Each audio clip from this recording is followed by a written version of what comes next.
নারী ফুটবলারদের সাফ জয় নতুন কমিটির জন্য বড় অনুপ্রেরণা বলছেন বাফুফের নবনির্বাচিত সহসভাপতি নাসের শাহরিয়ার জাহিদি। সেই সাথে ফুটবল পরিচালনায় চ্যালেঞ্জ বেড়েছে বলে মনে করেন তিনি। ফুটবল উন্নয়নে যে কোনো স্ট্যান্ডিং কমিটির দায়িত্ব নিতে প্রস্তুত তৃণমূল থেকে উঠে আসা এই সংগঠক।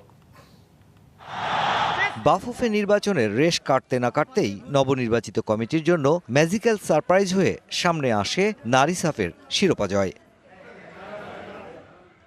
ছাদ খোলা বাসে বিমানবন্দর থেকে বাফুফে ভবন, সেখান থেকে প্রধান উপদেষ্টার অভিবাদন, সবই হয়েছে ঠিকঠাক। এই যে সরকারি পৃষ্ঠপোষকতা, এটা যদি ফুটবলের পিছনে থাকে এবং মাননীয় প্রধান উপদেষ্টা যেভাবে আগ্রহ দেখিয়েছেন, এটা শুধু মেয়েদের টিমেও থাকবে এবং সামগ্রিকভাবে ফুটবলের উপরে যদি থাকে, আমার দৃঢ় বিশ্বাস আপনি অচিরেই দেখবেন যে ফুটবল এখানে অনেকভাবে অনেক দ্রুত এগিয়ে যাচ্ছে।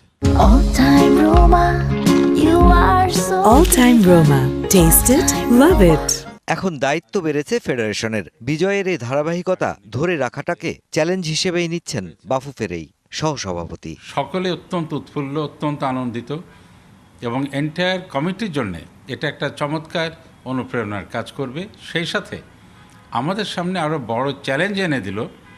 আজকে তারা যে সাফল্যটা এনেছে, এটাকে উত্তরোত্তর সাফল্যতে নিয়ে যেতে বর্তমান কমিটি আমার মনে হয় আরও মনোযোগ দিয়ে কাজ করবে। 9 নভেম্বর নির্বাচিত কমিটির প্রথম বৈঠক, তারপরেই বন্টন করা হবে স্ট্যান্ডিং কমিটির দায়িত্ব। আমার যেখানে অভিজ্ঞতা সেটা হলো ফুটবল ডেভেলপমেন্ট, এবং সেই অভিজ্ঞতার আলোকে যদি আমি কোনো দায়িত্ব পাই ভালো।